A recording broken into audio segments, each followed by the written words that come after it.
जय माता दी। तो कैसे हैं आप सब? आई होप आप सबकी लाइफ होगी सुपर से ऊपर और आप सब अपनी लाइफ को फुल एंजॉय कर रहे होंगे। फ्रेंड्स, मैं हूँ सरिता और बहुत बहुत वेलकम करती हूँ आप सबका रांची ब्लॉगर सरिता में। तो फ्रेंड्स, अभी है दोपहर का टाइम, यानी 3 बज चुके हैं और सभी का खाना पीना हो चुका है। तो अभी मैं फिर से आई हूँ किचन में। किचन को थोड़ा सा क्लीन करना है क्योंकि खाना खाने के बाद तो पूरा मैसी हो जाता है किचन, तो उसे मैं अभी क्लीन करूँगी। और छुटपुट बहुत सारे काम हैं, तो मैं सोच रही हूँ कि आधे घंटे के अंदर सबको निपटा दूँ। तो बस इंडियन हाउसवाइफ का तो ज़्यादातर टाइम किचन में ही बीतता है फ्रेंड्स। तो अगर आप मेरे चैनल पे नए हैं तो प्लीज़ मेरे चैनल को सब्सक्राइब कर लीजिएगा और अगर वीडियो अच्छी लगे तो एक लाइक और एक कमेंट ज़रूर कीजिएगा फ्रेंड्स।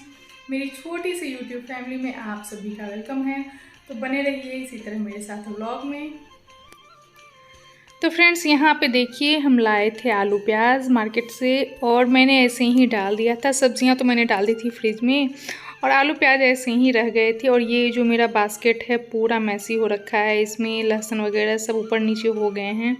तो मैं सोच रही हूँ कि अभी इसे अच्छे से साफ़ कर दूँ पहले, उसके बाद ही इसमें डालूँ।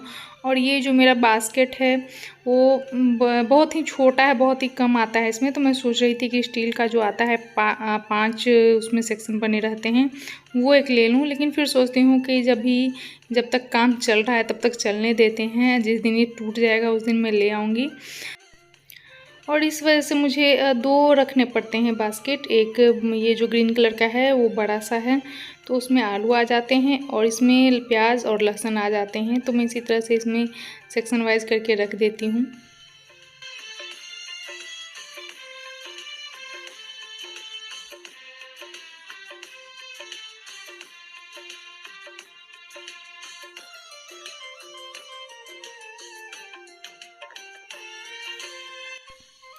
और जब भी किचन में आइए तो कुछ ना कुछ काम पड़े ही रहते हैं। कभी भी ऐसा नहीं होता कि किचन में हम लोग आएँ और सोचें कि अरे आज तो कुछ भी काम नहीं है। ऐसा कभी नहीं होता है। जितनी भी बार सुबह दोपहर शाम जितनी भी बार किचन में आते हैं कुछ ना कुछ काम पड़ा ही रहता है। तो चलिए, आज के लिए तो ये काम मेरा निपट गया। अब अगले हफ्ते फिर से इसे अरेंज करना होगा क्योंकि अभी 1 हफ्ते तो आराम से चल जाएंगे। ये आलू प्याज जो भी हैं वो 1 हफ्ते तो आराम से मेरे चल जाते हैं। हर हफ्ते में 7 दिन 8 दिन पर ही लाती हूँ। तो बस अब ये काम निपट गया और उसके बाद अब मैं जाऊँगी ऊपर किचन का काउंटर साफ़ करने के लिए, क्योंकि खाना वाना हो चुका है बच्चों का। तो बच्चे चले गए हैं अब खेलने के लिए और मैं अभी आ गई हूँ किचन में ही साफ़ सफाई करने के लिए। तो नीचे का फर्श तो हो चुका साफ़ और देखिए ये अरेंज हो चुका है मेरा आलू प्याज।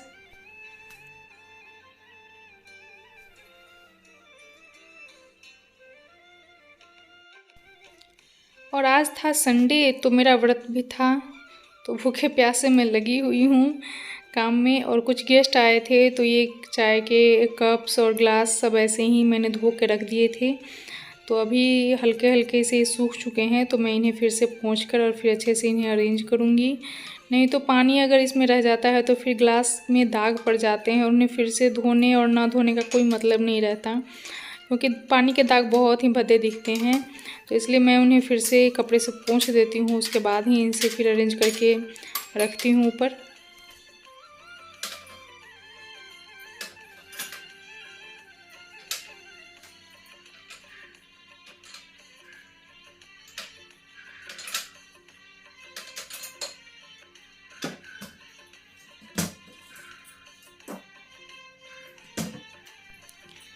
और किचन का काउंटर तो ऐसी चीज़ है कि कभी भी ये साफ़ नहीं रहती। मैं हमेशा इसे खाली करती हूँ, साफ़ करती हूँ और फिर से इस पे मैं ही सारे बर्तन फैला देती हूँ। तो दिन में 3 बार तो ये होता ही है, जब भी खाना बनता है या नाश्ता बनता है। तो कभी कभी बच्चे फैला देते हैं और कभी कभी मैं खुद भी फैला देती हूँ और फिर हर बार इसे मैं खाली करती हूँ। और खाली होने के बाद तो बहुत ज़्यादा अच्छा दिखता है ये, लेकिन फिर जब भी आप काम करते हैं तो ये फिर से भर जाता है, पूरे बर्तन वगैरह सब इस पर भर जाते हैं। तो मैं हमेशा कोशिश करती हूँ कि इस पर कम सामान रहने दूँ, लेकिन ऐसा हो नहीं पाता है। और यहाँ देखिए मैंने डाल दिए थे बर्तन सिंक में। और यहाँ मैंने बनाया था गाजर का हलवा, तो वो कढ़ाई बिल्कुल सूख चुकी थी। अभी ऐसा टाइम हो गया है कि थोड़ी देर भी अगर कुछ सामान रह जाता है तो बिल्कुल ड्राई हो जाता है, सूख जाता है बिल्कुल। तो उसे थोड़ी देर पानी में पहले डालना होता है, उसके बाद ही वो धुलते हैं बर्तन जितने भी होते हैं।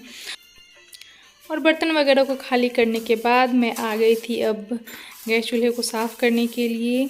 और जितनी भी बार खाना बनता है तो ये भी ख़राब हो ही जाते हैं, तो बस अब इन्हें मैं साफ़ कर लेती हूँ फटाफट से, नहीं तो ये ज़्यादा देर फिर ये भी रह जाते हैं तो बहुत ज़्यादा मेहनत लग जाती है इसे साफ़ करने में। नहीं तो अभी थोड़ा थोड़ा ही रहता है, तो अगर मैं हाथ लगा देती हूँ इससे तो ये जल्दी से साफ़ हो जाते हैं। नहीं तो अगर 1-2 दिन भी अगर रह जाते हैं तो फिर बहुत ही ज़्यादा मुश्किल हो जाती है इन्हें साफ़ करने में।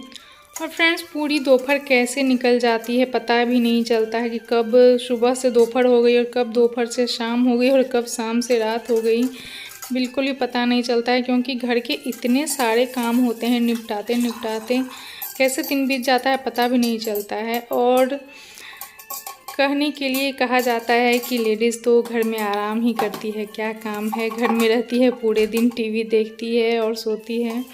मैं तो कभी टीवी नहीं देखती हूँ, बच्चे ही देखते हैं। मैं तो रात में भी मैंने टीवी देखना छोड़ दिया है, क्योंकि अभी इतना काम हो गया है कि वाईटी के लिए ही फुर्सत नहीं मिल पाती है। बहुत ही मुश्किल से मैं 1-2 दिन बीच करके वीडियो डालती हूँ, और उसके लिए भी बहुत ज़्यादा मुझे अरेंज करना पड़ता है टाइम को, तभी हो पाता है। नहीं तो अगर घर के काम ही सिर्फ करते रहो तो बिल्कुल भी टाइम नहीं मिल पाता है। और यहाँ देखिए मेरा बिल्कुल ये चूल्हा हो चुका है चकाचक, और साफ़ कर दिया मैंने। और उसके बाद सारे काम निपटाने के बाद मैं अब चली चाय पीने के लिए, क्योंकि करते करते मैं बहुत थक गई और अब सुकून के साथ मैं 1 कप चाय ज़रूर पीऊँगी। और उसके बाद मुझे जाना है दूध लाने के लिए, और दूध लाते लाते फिर हो जाएगी शाम, और शाम के बाद फिर बच्चों के फिर नाश्ते का हो जाएगा टाइम। तो बस इसी तरह से दिन निकल जाता है हम लोगों का, पूरे दिन काम करते करते। तो फ्रेंड्स, किचन का काम निपट चुका है और अब चढ़ा दी है मैंने चाय, और 1 कप गर्मा गर्म चाय पीकर उसके बाद मैं जाऊंगी दूध लाने के लिए, क्योंकि दूध लाने का भी टाइम हो चुका है, लगभग 4 बज चुके हैं। तो 4 बजे मैं जाती हूँ दूध लाने के लिए। तो बस किचन का ये दोपहर का काम था जो निपट गया है। और देखने में लगता है कि बहुत कम काम है, लेकिन जब करने लगो तो बहुत ही ज़्यादा हो जाता है। तो फ्रेंड्स, कैसी लगी आपको ये छोटी सी वीडियो कमेंट्स करके ज़रूर बताइएगा। अगर वीडियो अच्छी लगी होगी तो प्लीज़ मेरे चैनल को सब्सक्राइब कीजिएगा और वीडियो को लाइक कीजिएगा। मिलते हैं नेक्स्ट वीडियो में, तब तक के लिए टेक केयर, बाय बाय, जय माता दी।